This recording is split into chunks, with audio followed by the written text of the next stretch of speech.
tonight, tonight, tonight, tonight. Blow the ceiling off the party to the moon. See my partner Joe's like and ain't no telling what he on. Bitches up tonight. I took you back, Joe's like.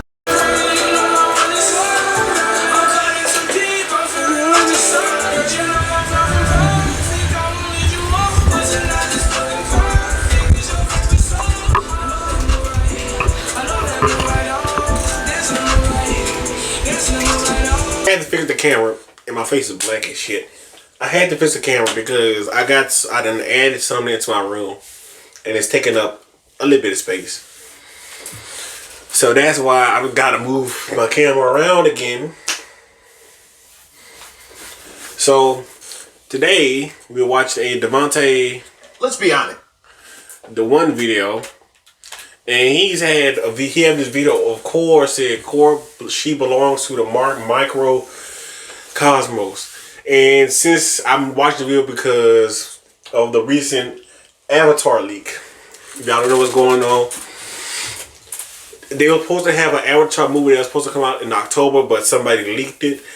I heard somebody said that he leaked it because they found out Toph was straight, which I don't think. Either they didn't watch KORRA or don't know about KORRA, or I don't know why. Because because Toph was flirting with Zuko and Sokka. I just don't know what they expected, but that's a whole different story. And I seen this video pop up a few times on my For You page. I just didn't know it was Devontae the one. I thought it was like CJ and Champ. Even though I do watch his content, I'm not really subscribed to him much. I be watching much more of Devontae the one, or whatever you want to call it. But on this video, I don't know why I keep saying on this video. That's the whole gist, and that's why we about to watch the video. I didn't know he had this. So let's pray and hope I don't get an ass straight off the rip. Alright, chat, let's be honest. By this point, everybody knows who this is. Yep. Avatar KORRA. The reason why some of the fan base is still kind of mad at KORRA, it all started with Bolin. It legitimately started with Bolin. I feel like if KORRA never did what she did to Bolin, that Maka kiss, she would have been forgiven a long time before the end of the series. That I feel like that's still what the fan base is holding on to. That little bit right there. Shoot. AKA the worst and most hated Avatar of all time. And ain't no spoiler alert, little bros. The show came out in 2012. Catch up. See, a lot of people hate her to this day because of either one of three things: her unbearable personality, the terrible Avatar decisions she made, or both. I don't hate her, but as a person who's watched both Avatar The Last Airbender and The Legend of Korra, and spent back and rewatched TLOK, I have renewed my mental agreement that Korra, the Avatar after Avatar Aang from Avatar The Last Airbender, is the worst Avatar to ever live. While sitting back rewatching it, I noticed again the nice beginning plot, character nostalgia, good retaining of the OG ATLA art style but more modern, good animation, good beginning story, and character progression. Oh my gosh. The show was not ass at all. It's just KORRA. The reason it couldn't live up to the Avatar The Last Airbender's name is because of KORRA. Like, do y'all know how much stress I went through? And I know about the stuff about behind the scenes things stuff. And witnessing her personality? Shit felt like fingernails running across a chalkboard. If I had to replace the word ass with something else, it'd be KORRA. So the next time your homeboy gets his KORRA handed to him in Street Fighter 5 times in a row and spazzes out, destroying the cable box, holding the entire house's Wi-Fi connection, say, "Give me Reggie!" You KORRA'd it. She single-handedly, after years, Undertaker, the She Belongs To series back on my channel. Shoot, even had her pull up to the gym the other day to try out for the team. And she showed me exactly why she's not fit to make the starting lineup of the Mellow Mafia Big Dogs. What? You can still be our water girl. That seems more like a fitting position on Mellow Mafia. Ungrateful little. Yeah, send her ass to the macrocosmos, cause she don't belong here. And I don't know if y'all heard, but we got a new Avatar series coming out soon about the next Avatar. What is this? The next avatar after Korra, with the story synopsis finally explained that officially confirms just how much Korra did. So today, chat, after redigesting the show, I want to address some things and talk about stuff that Korra did that had niggas' blood boiling. I'm niggas. This is Coach the One, aka TTR. Devontae the One, grab your popcorn and drink, get your blanket and kick your feet up. Devontae the One. I just wanted to do it. Whatever device you're on, prop me up while doing your homework, because we about to get ready to kick off. Bobby, load up the projector. Gotcha, coach.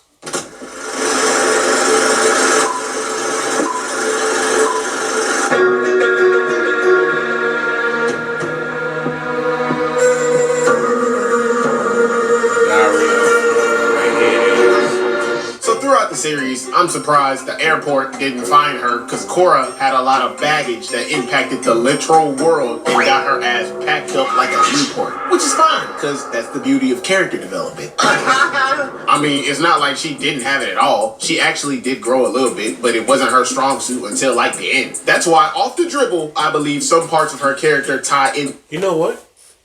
I would have believed this. After season 1, I do not think she should have got her bending back. I feel that should have been like a 2-season thing. Like, for the first season, they took her bending away. And then she's left with air. Then she's going on to study every other bending style while also using air.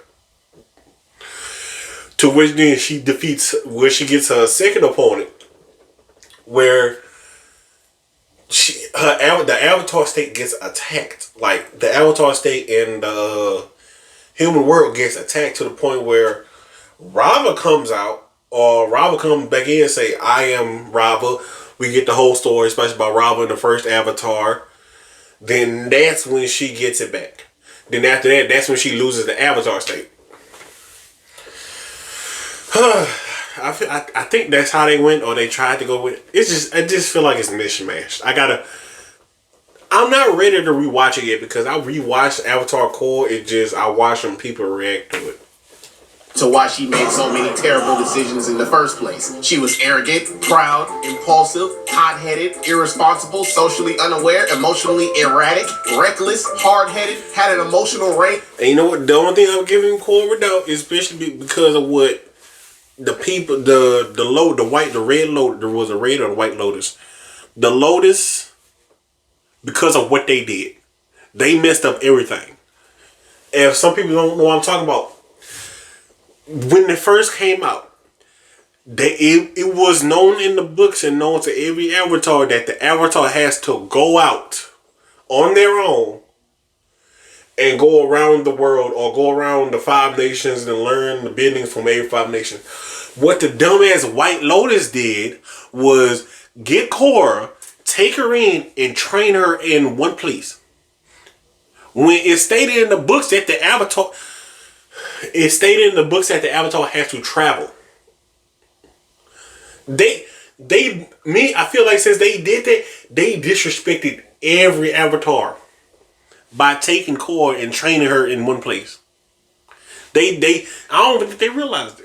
Of a damn tube sock, and even when there was signs of character progression, she turned back the clock. Which brings me to bad decision 1. Korra constantly put herself in fights she had no business being in yet. Yeah, baby.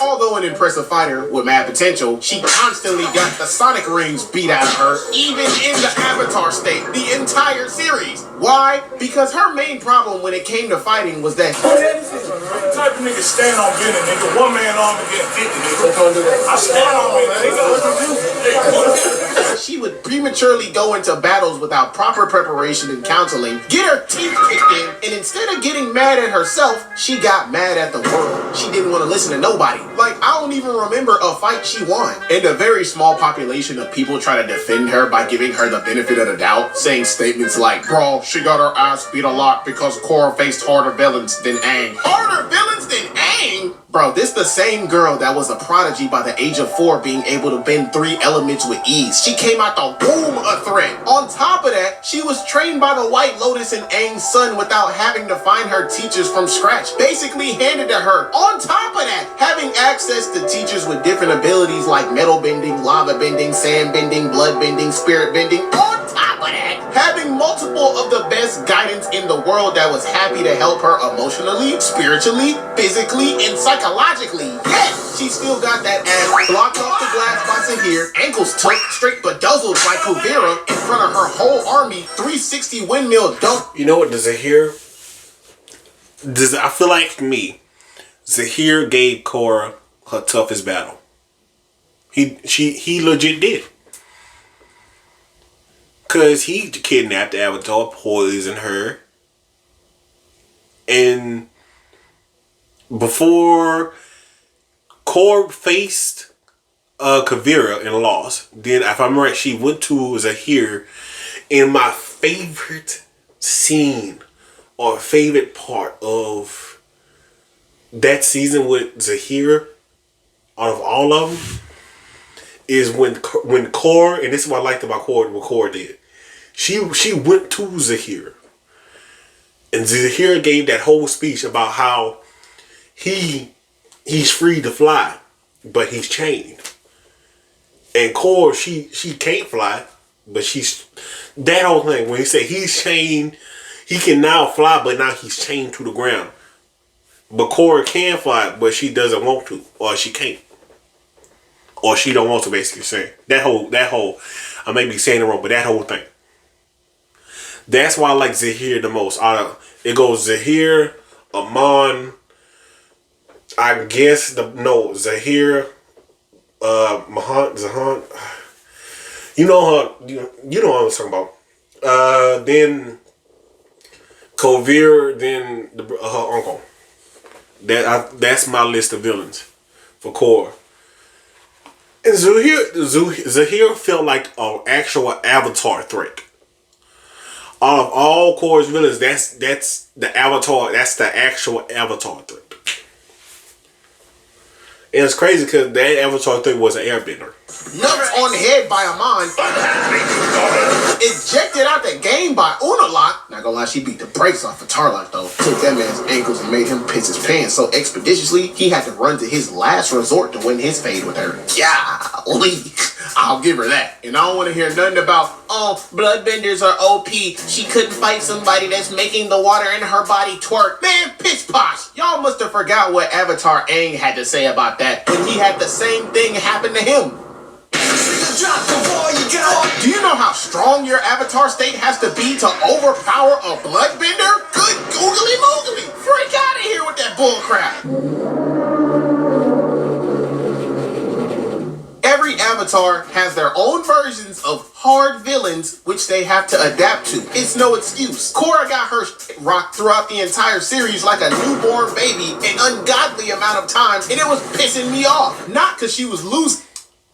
I've seen some clips of the Avatar movie, and I'm trying my hardest not to watch the movie because my friend got the movie. He said it's fire. And he sent me that screenshot of Cough, and I'm like, God damn. I'm trying to hold back from watching it. After I see that screenshot, I'm trying to hold back. The thing is, I don't know if the animators got paid yet. If the animators didn't get paid, I'm gonna wait. But if the animators didn't get paid, I'm gonna wait. If they did, I'm gonna go ahead and watch it. Ain't nothing wrong with losing fights. I don't know what they gonna do. But it becomes a problem when you get your lungs digged in, then get mad at the people trying to help you because you think you know better. And that's why she got poisoned by Zahir and his crew, absolutely embarrassed by Kuvira. By the way, W outfit, W hair, best KORRA outfit. Got completely shattered by Unalak, got her bending abilities taken away by Amon, which Aang from the dead had to resupply her abilities back in her arsenal after she was about to give up completely, then stormed out on everybody she loved, which in that case of losing her abilities, I mean, that's completely justified. I mean, I'd be mad too if I lost all my abilities. That's also KORRA travel. Let's be real here, y'all. But in other cases, hey, calm down, shorty. Your reaction is okay, but taking it out on everybody was so unnecessary. Like, I'm gonna need you to get it together. I think you need one of these.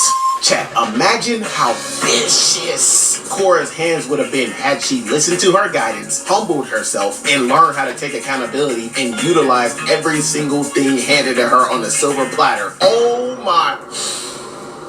Bad decision too. KORRA left the spirit portals open. So after KORRA got done fusing back with Rava, Tenzin's like, alright, shorty, close the portals and let's bounce. And right before she was about to close the portal, she stopped. She started questioning herself. She says, and I quote, maybe I shouldn't. What if Unalaq was right when he said the Avatar shouldn't be the bridge between the two worlds? Yes, what if Avatar 1 made a mistake when he closed the portals? What if humans and spirits weren't meant to live apart? Basically, just like how Avatar 1 believed closing the portals was the right thing to do in his time period, KORRA questioned his belief and believed that leaving the portals open was the right thing to do because she wanted to forge her own path with good intent behind it. But you know what Tenzin's advice was? And I quote, I think you should trust your instincts. Oh, hell no! There's nothing I could teach you, Cap. You are the Avatar. Tenzin, just do us all a favor and shut your face. Whatever your decision, I support it. Oh my gosh! Whatever Tenzin's smoking, and the rest of the gang included, keep that away from me. You telling me everybody conceded and let her do it? Ay, Dios mío! Did y'all forget who she was at the moment? She ain't have that much character progression. He could have thought critically about her character and the nature of the worlds and said, hell no! Forget them being more knowledgeable about the spirits and having 10,000 years of it. Close the damn portal! Tenzin should have did what Future Trunks did for his world. If you leave that portal open, it'll be the end of all of us! No! Now, KORRA has every right to forge her own path, but I don't believe she should do it without wisdom and seeking counsel. More counsel. The right counsel, Tenzin. Because I get that she had good intentions, but we gotta think logically here. Wow. If you understand the nature of both worlds, or just the human world at least, you realize that not everyone will be looking for peace. Humans alone, left to their own devices, has already caused a lot of problems for centuries. Wars, propaganda, anarchy, capitalism, lust for power, control, and greed by any means. Yep. Come on now. This is Arby's pulled pork and chopped brisket. This is the juicy result of... He's not lying. There's no lies told when it comes to that. And I got like a 40-second ad, and it's hot as shit up in here, so I'm turning this fan off. Fuck y'all. He will always, that sentence, that whole paragraph, that whole shit he just said will forever be true. And my phone is at 5% now, so if my phone just end up dying, just know the video, that's what I'm going to end up. I'm not about to charge my phone and pick it back up. And yes, I am recording this off my phone. Don't ask how I'm getting all this done. Just know I'm getting it done. One day we all going to move together and have it. It was at 5. Hold up. 3, 2, 1. Guys, change the skip. Everybody ain't looking for peace. Not all bending or regular humans, and especially not all big-ass superpowered spirits that can destroy a continent. And especially if I can shoot fire out my hands. Hell, I need a gun for it. Do you know what crash out YNs could do with that? See, in this world, wherever there's a beautiful tree, there will always be a bad apple in the mix ready to destroy the roots. And understanding that, I believe that the best option would have been to keep the freaking portals closed and continue letting the Avatar be the bridge. Forget what Unalaq said, cause think about it. If Batu's wicked ass emerged from it, then who knows what else can? Bro, I was sitting there like, KORRA, if you leave that portal open, it'll be the end of all of us. No!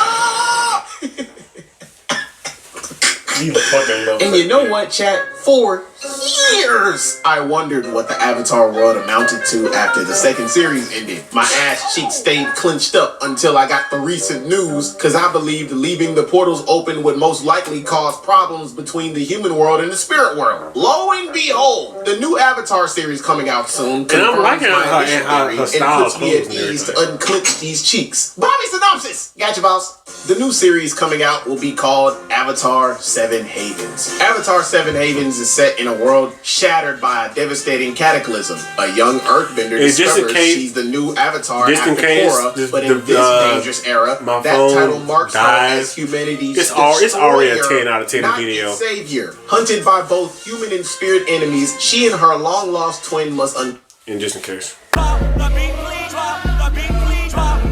their mysterious origins and save the Seven Havens before civilization's last stronghold collapses. Damn! So whatever cataclysm that happened during KORRA's time both caused the world to go into a post-apocalyptic time, hanging on the edge of destruction, and caused both worlds to hate the Avatar because 9 times out of 10 it was caused because of KORRA leaving the portals open. See, Aang brought an end to chaos just for KORRA to start it back up. Now the new Avatar has to deal with and clean up the mess KORRA potentially started. And I don't want to hear nothing about people putting her in the same ballpark as Avatar Aang. Which, if you do, I highly, indubitably disagree with you. KORRA's done her fair share of good, but it'll never amount to what Aang has done. KORRA is extremely talented, but she's not as talented as Aang.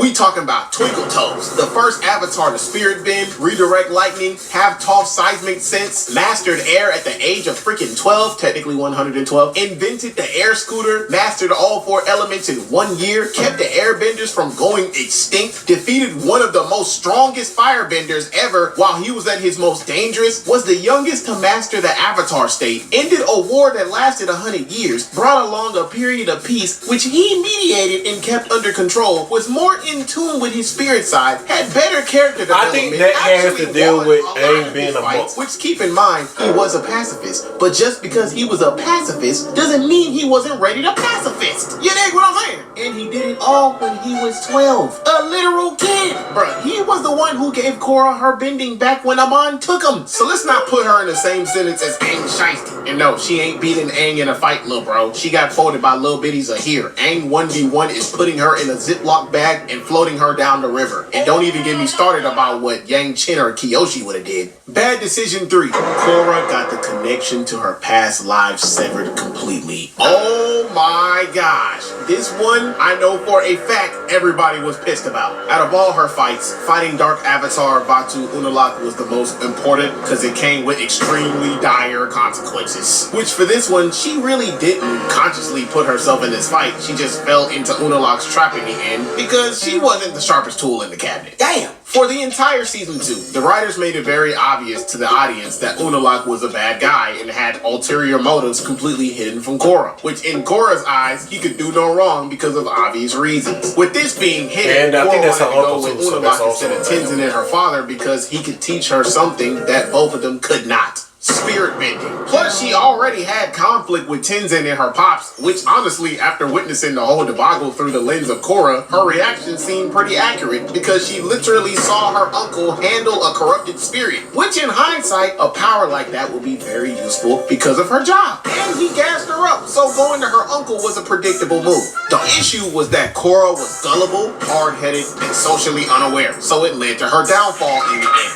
And by this point, y'all already know what happens next. During her fight with Unalaq, she gets back into a corner. This man starts getting froggy, so he jumps. Bro get to ripping out Rava, the spirit that houses all of the Avatar spirits, right out of KORRA. To make matters worse, bro makes a water whip and start beating Rava like a 1865 cotton field. Your name is Toby! Say it, boy! My name is Bartholomew. That ain't your name, boy. It is Toby. Toby. My name is Jeff. Wow. My name is something wrong. Oh my goodness, he started getting trigger happy. That man was showing no mercy. He wanted the connection to her past lives eviscerated. Good googly moogly. Chat, when I tell... I wish I could find the creator.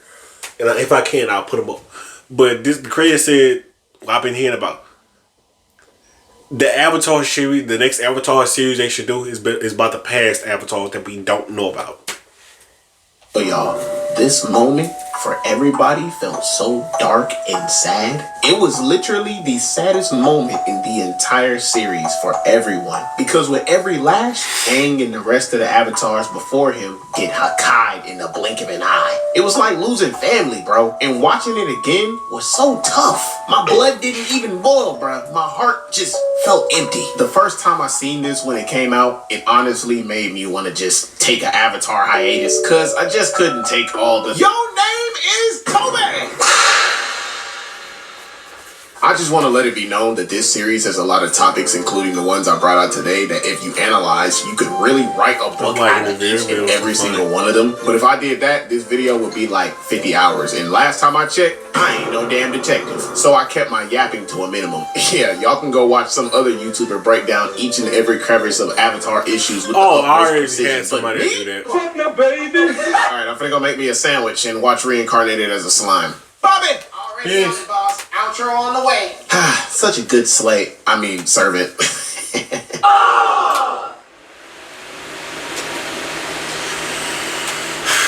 Oh, that felt so good. It just felt so good watching his video. Well, that's it. My phone about to die, so I'll see y'all later. Oh, we made it to the end. Bye.